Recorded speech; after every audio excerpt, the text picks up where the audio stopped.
Let's now take you back to the Union buildings in Pretoria, where my colleague Aldrin Sampear is covering the South African Police Service commemorative event. Okay.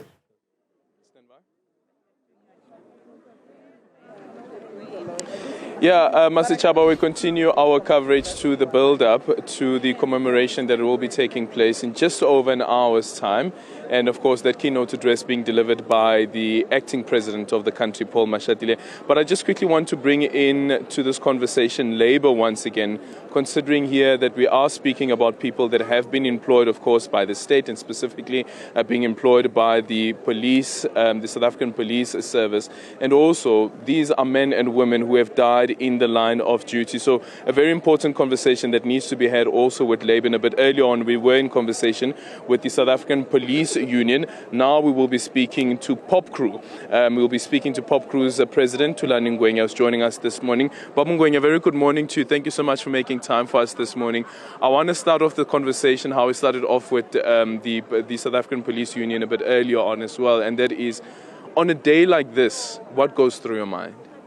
Good morning, Adrian, and good morning to the viewers at home. It's a very painful day because we are rehashing the wounds that are starting to heal. And it's a very difficult time for us as a union because some of our members are also part and parcel of what we are going to do today. So it's a very emotional and a very difficult day for the families and also for the entire SAPS family. How do we stop it? How does government stop it? How does society stop it? I think we need to come to the table and discuss the issue of the Criminal Procedure Act, of which we have been calling on, that it needs to be amended because it inhibits the police from doing their work. And also we're calling for the society and the human rights because the rights of a policeman are the same as the rights of a human being, everybody. But now they are advocating for the human rights when police are acting against the criminal. These incidents that are happening now, police are acting against criminals, are not acting against political fighters, are acting against criminals who are terrorizing our community. Therefore, the Constitution gives them their rights to say they must protect and prevent and ensure that the country is safe. But how are we going to prevent and protect when your own life has been taken? So we need that to be changed, and we sit around the table and find an amicable solution to that. Because in general also it is the issue about fighting crime. Even when a police officer is killed, it is a crime at the end of the day that we're speaking about. Earlier this week, as the crime statistics were being released, we ran a poll on the AM report asking our audience why do they believe that we are losing the fight against crime? And the majority of the respondents there were that they believe that there is a lack of political will. Where does POPCRU stand on that? It's correct. There's lack of political will. Remember that we've got people in parliament, people who were political prisoners. And the experience that they got in parliament, in prison at that time, they think that it should not happen to anybody. But we are saying criminals remain criminals because even during the time of the struggle, criminals were still there, were dealt in terms of criminal. But political prisoners were not supposed to be dealt like criminals. So that is the reason. We need to separate the two, that as we are now in the democracy, we need to deal with criminals harshly, like a dog dealing with a bone. Because we must not have any apology on criminals because our children, our women, our society are terrorized. We've got burglar guards, they've got everything that they have to protect themselves against one of our own. So what we need to do is to make sure that we enable the environment for the police to be able to do their work in line with the prescripts of the Constitution as well as the Criminal Procedure Act. Thulani Ngwenya, thank you so much for your time. That is the president of POPCRU, also on some of the interventions that are required. But Masichaba, just quickly want to bring in another widow. This is Johanna Maja. Her husband also died in the line of duty while responding to a cash in transit incident that was taking place in Pretoria. Johanna's joining us this morning. Johanna, thank you so much for making time for us this morning. I can only imagine in moments like these what goes through your mind. And as Thulani Ngwenya has said now, that unfortunately it also means opening up wounds that are starting to heal. Yeah, it was a very difficult time for me. Even now, I still cannot take that man that he is no more. He was my everything, my pillar. Life without him is difficult. I don't want to lie. They took so much from me and my kids. So we have to live with the pain that he is no more. But I guess I have to be strong for the sake of my kids. I am a mother now and a father to them. Yeah, but I know where he is now. He is resting in peace. He will remain a hero to me and my family. He was the best, a very best man.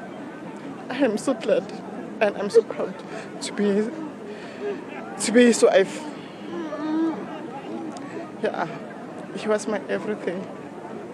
They took so much from me and my family. Life without him is difficult now. Very, very, very. The pain, it had deep. And even today, it takes me back from the day they called me and told me that there is no more. I'm going to give her a moment just to try and gain the strength, maybe to speak again. And Johanna, the difficulty around this is also sometimes how people don't understand that police officers are actually part of family members. They leave family members behind when they go to work, and sometimes, unfortunately, you do get that call that says that your husband, unfortunately, is no more, and you are now left with the 3 children, but still have to carry on because life continues. Yeah, we still have to carry on. Her legacy will live forever. Yeah. Like my husband, the time and I spent the kontlong, it was a little than apela most of the time apela mirokong, and then he trained me emotionally that one day you will get a call because I'm a police officer. You have to know you're married to a police officer. I'm always on the way. I'm fighting for the crime. So you know who always repellary to it. We fight future, but what can we say? Criminals are criminals. So and I'm and I work around Kit Kat and then showing them those group every day. Some people will tell you that those are the men that part of the gang. So it's very difficult to me. So sorry, are you saying that you still come across the so-called suspect? Or? No, I don't, not exactly the suspect, but the names of Boko Haram are not what they are around Mamelodi. Yeah. So sometimes they will tell me that those gangs are working around each day freely, like nothing happened. How does that make you feel? Because also, I don't know, has anyone been arrested who killed your husband? Yeah. Kajajile incident, I think 3, but and then 1 Linu usali arrested. Because one informer each day after got trial thing or a postponed trial. I think they know Garway postponed it to May, if I'm not lying. Yeah. What do you say to Buitumelo, your youngest? He was just here now. I don't know, does he ever call his father's name? Does he ever say daddy, anything of that nature? Always like, how a number to no meet papa. Only another relationship, that little 9-month relationship with Papa High. Yeah, so because we have the memories, the pictures are there with him. So yeah, and we'll tell him, your father was a hero. He died a hero. Father died a hero. We also have his sister sitting next to us, Noi Maja. Noi, tell us more about your brother. Why did he want to become a police officer? In a community we are from Dimole actually. Okay. Yes, and then every time I got and then it was like one day I wanna be a police officer. I want to stop the crime. Yeah. So that's why he joined the SAPS until his last breath. He was dedicated to his job actually. Yeah. He loved his job so much. So even when he comes home, we used to see him once in a month. most of the time he's at work. We understood his work, and like we accepted, or we only see him once in a while. Yeah, but one thing I know, he loved his job, he loved his family until he left this world. Yeah. Yeah. And he died doing what he loves, Yes, Johanna. He died doing what he loves. Yeah, thank you guys so much for making time for us. Truly appreciate it. And may the wounds continue to heal, and may you find justice as well. Not only for yourself, but for the entire family. Johanna, all the best. Thank you so much. Family members there of Officer Maja, who was killed in the line of duty responding to a cash in transit incident that was taking place in Pretoria. And as you heard now, Johanna speaking about sometimes walking around Mamelodi, and she'd hear the names of the gangs, the likes of Boko Haram being mentioned. And I guess sometimes it becomes a trigger as well for families like this. But it's back to you in studio.